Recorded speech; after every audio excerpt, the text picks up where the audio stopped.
Hi, everyone. My name is Matt Tietjen, and I am a teacher of students with visual impairments from Connecticut. I feel so fortunate to have the opportunity to work with students with CVI and their families. I also feel incredibly lucky to be able to contribute to this conference, even though I cannot be here in person.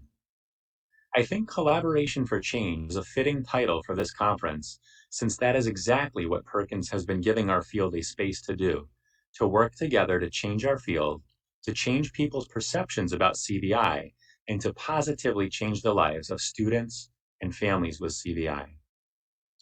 When I think of collaboration, the first thing that comes to my mind is Melissa and her mom. Melissa is a kind, earnest 11th grader with a unique and infectious sense of humor. She has a phenomenal memory and is one of the hardest working people I have ever met. That's why her teachers and I were surprised when she scored a D on a geometry test in 5th grade. We knew she had studied really hard for the test, and what's more, we knew all the hours of work that we, as the teachers, had put into modifying that test so that it would be, we thought, visually accessible to her. What went wrong? We asked ourselves. Well, about a day later, the special education teacher read me an email she had just received from Melissa's mom. Melissa had spent hours with her mom studying for the test, the email said, and her mom felt that Melissa's knowledge of the content was not reflected in the D that was written at the top of her test when she got it back. Given Melissa's CVI, was there something more we could do to make the content of the test more accessible? Well, the special education teacher looked away from the email and up at me. Matt, she asked, can I write mom back and let her know that we did everything we could visually and that Melissa's difficulty with the content couldn't have been visual? No, I said, we can't. CVI is complex, I explained. Melissa's a hard worker. There is probably always something more we can do to make the information more accessible for her.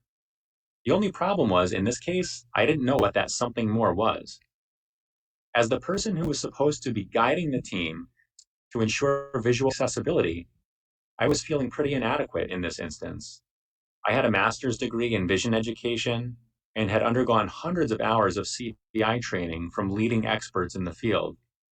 Yet, standing in that teacher's office, trying to figure out how to adapt this particular test for this particular person I realized there were really only two people in the world who could help me, Melissa and her mom.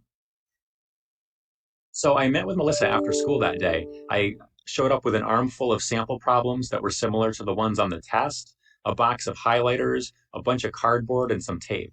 Melissa and I spent the afternoon trying different color combination schemes, making 3D models of some of the shapes. We worked really hard until we had almost arrived at a system of modifying the problems that we thought would work for her. Now, I say almost because there was one key step that we couldn't figure out how to modify. Melissa and I were stuck. That is until Melissa's mom arrived after work to pick her up. I showed her mom the materials we had modified so far and explained the step that we were stuck on. Without even sitting down, her mom took a quick glance at the materials, rearranged a few parts, and said, couldn't you just do this? It was the solution we were looking for. Melissa retook the test a couple days later, remodified based on her and her mom's collaboration and feedback, and this time she scored a 92. So this experience taught me and the rest of Melissa's team two important things. One, there was always something more that we could do to make content more visually accessible for Melissa. And two, we could only figure out what this something more was through close collaboration with Melissa and her mom. As the partnership continued and strengthened with each successive year, I have become increasingly grateful at the tremendous gift that Melissa and her mom are giving me and the rest of the team through their collaboration.